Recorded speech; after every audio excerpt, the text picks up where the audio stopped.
lock down that Renegades win. Thank you, Freak. Gentlemen, before the game, obviously we talked about a bunch of things we'd like to see. Let's talk about some of the changes that we saw made, particularly on the side of Renegades. With that Thresh and Kennen left up, this time they opted to go for them, and they had a lot more of that early game success we were looking for from them.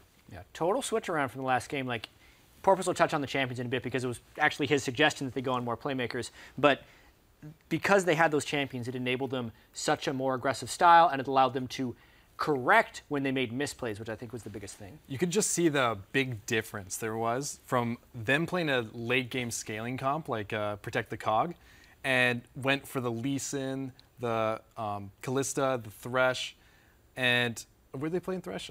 Yeah, they were playing Thresh. They definitely played. Yeah. Yeah. So they played all these early game champions, and then they also added Kennen to the mix, which helped them for the late game, just in case they had that great team fight champion there. So at the end, you just saw that there was no way they were going to engage on them because Kennen would just counter-engage and just rip their team apart. So now I saw the Lee Sin, the Thresh, the Kalista. You just saw the difference. That game was just a stomp, and you just got to bring that to the next game and keep doing that because that's working so much better for you because you're not trying to go for the late game. You're just going to win the game right away. Yeah, we saw a lot of really great reactive plays out of Renegades as well. We actually have a replay 10 minutes into the game in the bot lane. This was an attempted dive by Coast, actually having the man advantage, but Renegades playing it very well here. Yeah, there were also a lot of misplays by Coast in this instance, and it was pretty much the turning point in the game since Coast was already going to be passive with the mid lane Kog'Maw anyways. Just to start this one off, though, the TPs are completely matched, and the fact that RNG gets out of this one in a 3v4 with more kills just kind of actually shows good focus. RF holds off the dive with his Kennen ultimate, which makes people not want to dive onto the turret, and Ramili and Maple Street have enough synergy that they single off Mash on the other side and take him down. Really well played. The hook on the backside, since they were already retreating, just kind of adds insult to injury for Coast. It's an 0-2 in a 4v3, which, I mean, when that happened, we were all kind of like, yeah, it's probably over. Yep. And they were able to close from there. Right, it kind of brings into question, though, we mentioned the fact that they picked up the Kennen and the Thresh, originally banned by Coast. The power that Remilia has on Thresh, and as you mentioned, the synergy with Maple Street, we saw them go toe-to-toe, get kills earlier in the game as well, the first blood coming through in a 2v2. Yeah, that was another thing. I mean, Maple Street was much more comfortable this game.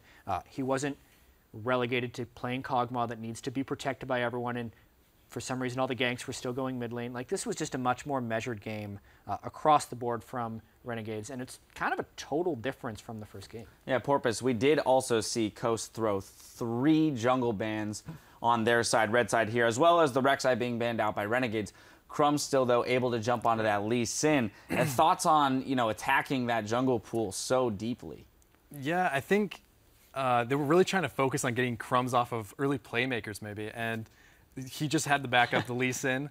And that was great. I like seeing them not going back to the Nunu or anything like that. Just get the high pressure early, get that early game lead, and then press it. Because our Renegades, they know how to actually press a lead a lot better, I think, than Coast. So if they get a lead, I think they're going to finish the game and have a game just like that. Just a really nice, just leeway to the end of the game. And taking towers, getting the Baron. I want to touch on that. It's just abusing the Azir and Kalista, making sure that they get rid of the vision and then they just start it once they don't know. Right. Because if you get there late, you're just there's no way you're going to take that against a Kalista with a 1.2k Ren, right? So, or 1.5k, whatever, how long they're doing it. So I think they played that correctly. Once they got that, I think the game was just too far gone. Yeah. All right. Solid win there for Renegades. With the series all tied up, we're going to step away while the teams reset for Game 3. We'll be right back with more of the Summer Challenger Series Finals after this.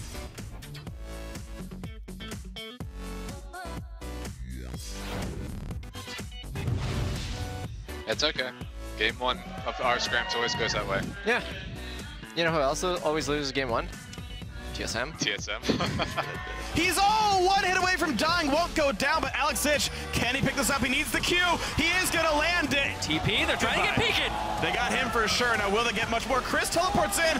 I'm not sure he wanted to. He flashes right out. Knock the structures down. RF buys some time. They knock in Peekaboo. If he goes down, that's the game.